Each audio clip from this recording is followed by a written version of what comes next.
right, guys, so you have finished Unit 7, and most of you have done a great job on mechanical waves and sound, and it is time for us to move into Unit 8, which is electromagnetic waves and light. So we're going to focus on the electromagnetic spectrum to begin with. Okay, so for these notes, you're going to need a lot of highlighters, and you're going to need something to write with. So go ahead and highlight the top, electromagnetic waves, part 1. I believe this is going to be number 1 for your notebook, and highlight the unit intro. So let's get started. Energy from the sun warms the earth. It provides energy for plants and animals and brings light to our planet. X-rays provide doctors with detailed pictures of the body's internal structures. Microwaves cook our food in minutes, and cell phones and other mobile devices transmit and receive information in seconds using these waves. What do all of these waves have in common? They are all part of the electromagnetic spectrum. So before we move on, I want you on this next full line right here, don't skip this part, I want you to write what is something that you are wondering about the electromagnetic spectrum. What's something that you're wondering about cell phones, microwaves, infrared imaging, gamma waves, X-ray, ultraviolet light. We're also going to be learning about the parts of the eye, reflection, refraction, diffraction, vision problems in this unit. Tons of stuff. So you write a question about something that you're wondering about on this line right here. Don't move on to the next part until you have done that. All right, so next part, the electromagnetic spectrum. An electromagnetic EM wave is made up of alternating electric and magnetic fields that are perpendicular to each other. So because they are perpendicular, that means that they are transverse waves, and that we should remember from Unit 7. Remember, perpendicular has this symbol, and it's an upside down T for transverse. So this is actually a picture of an electromagnetic wave, and it's pretty complicated. You have this perpendicular motion, you have the magnetic field that's going this way, so you're going to highlight it one color. I chose blue. And then you have the electric field going this way, and I chose to highlight it purple. And these two directions are perpendicular to one another. We have wavelength that can still be measured, and this is the direction that the wave is moving, so that's called the propagation direction. So take a moment and very carefully highlight this perpendicular transverse electromagnetic wave. This is important.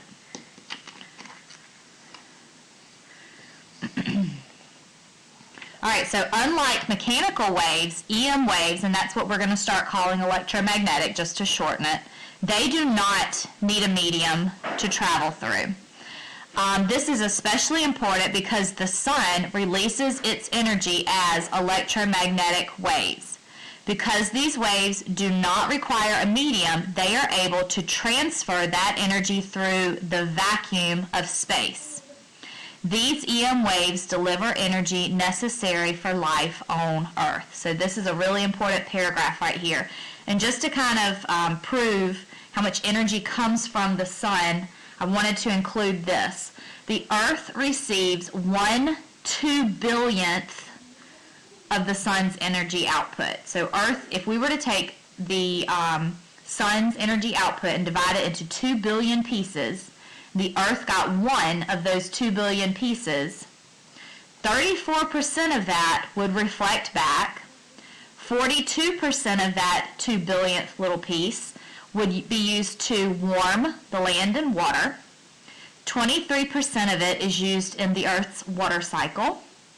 1% is used as wind and ocean currents, and 0.023% is used in photosynthesis. So much of our energy comes from the sun but you see how much the energy the sun makes. It's amazing.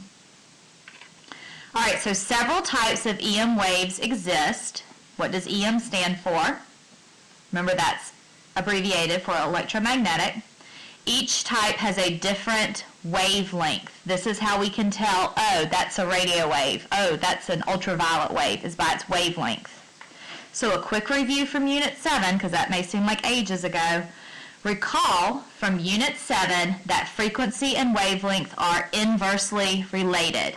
That means if frequency goes up, wavelength goes down. Waves with long wavelengths have a low frequency, and waves with short wavelengths have a high frequency. High frequency waves generally have more energy than low frequency waves. Go ahead and flip on over.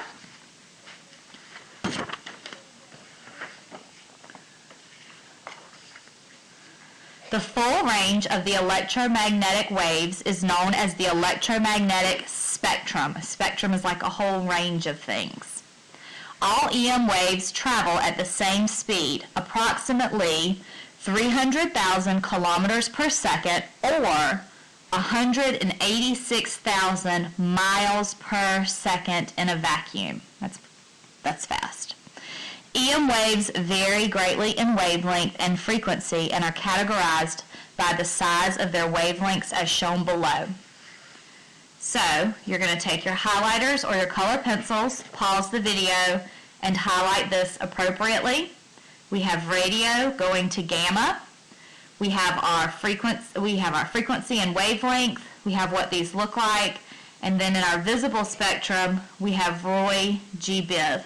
Red, orange, yellow, green, blue, indigo, and violet. So pause and get that highlighted.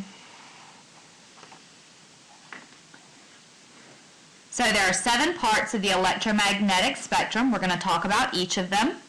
The first part, radio waves have the longest wavelength and the least amount of energy of all EM waves. Radio waves are often used for communication, information, and entertainment. Some radio waves travel long distances by reflecting off Earth's atmosphere. Other radio waves are reflected off satellites in orbit around the Earth. Radios, televisions, and remote-controlled toys use radio waves.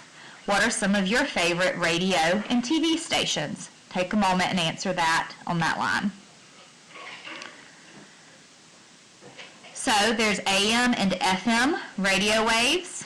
Take a moment and read through this.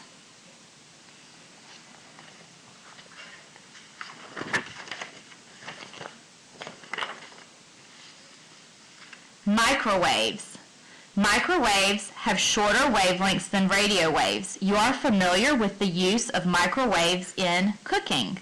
Microwave ovens bombard food with microwaves, and the energy of the microwaves is transformed into thermal energy inside the food. Microwaves have other uses too. Mobile phones and other communication devices use microwaves. So one thing that I always like to talk about right now is how popcorn pops. This is a little kernel of popcorn, and inside every kernel of popcorn is a tiny little droplet of water.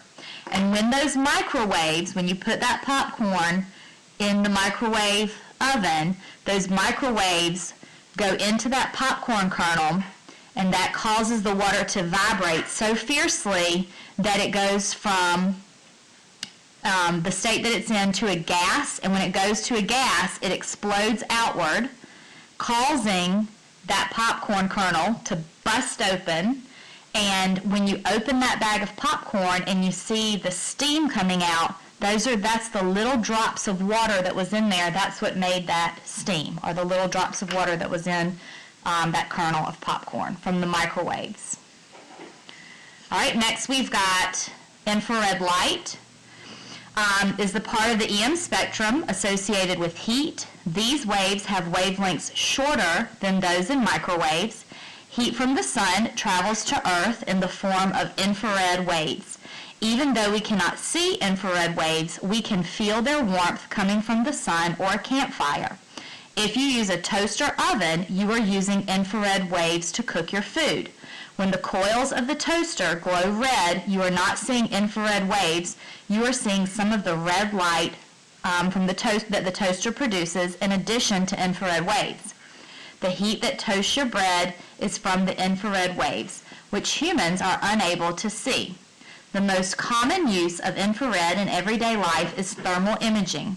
Night vision goggles detect infrared waves and allow users to see heat in the dark.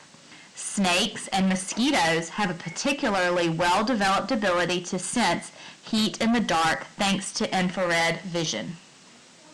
So this is a thermal image, here's a remote control, and here's a picture of a snake. All of these go with the infrared. All right, next we have visible light. Visible light is a narrow section of the electromagnetic spectrum that humans can see. Most of the visible light on Earth comes from the sun. Plants need light in the visible spectrum to survive. We've recognized the longest wavelengths of visible light as red and the shortest as violet. So red has the least amount of energy, violet has the most. Some animals see more or less of the electromagnetic spectrum than humans can. For example, some insects can actually see UV light. And what is your favorite color? Take a moment and answer that question.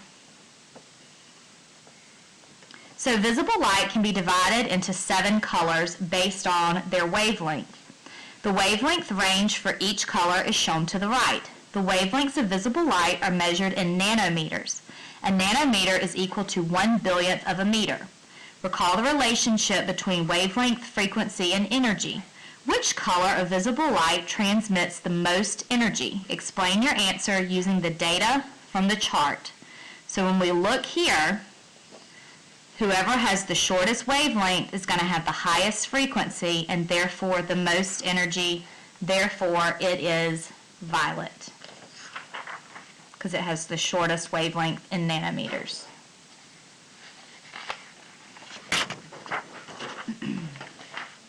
We're also going to take a second, pause the video, and you're going to highlight all of this accordingly. This is what red wavelengths look like. Red, and then notice how the frequency increases as we go to violet. We see different colors because of their different wavelengths. That is huge. Put a big star right there. All right, UV waves are shorter than visible light waves and carry more energy. UV energy can affect matter in special ways. For example, UV light can make certain minerals glow. Too much UV light on the human body can cause sunburn and lead to skin cancer. This is why it is important to protect your skin and eyes when you spend time outside exposed to the sun. Hospitals and dentist offices use UV lamps to sterilize surgical equipment. Food and drug companies also use UV lamps to sterilize their products. Have you ever had a sunburn? Yes or no? So take a moment and read through these.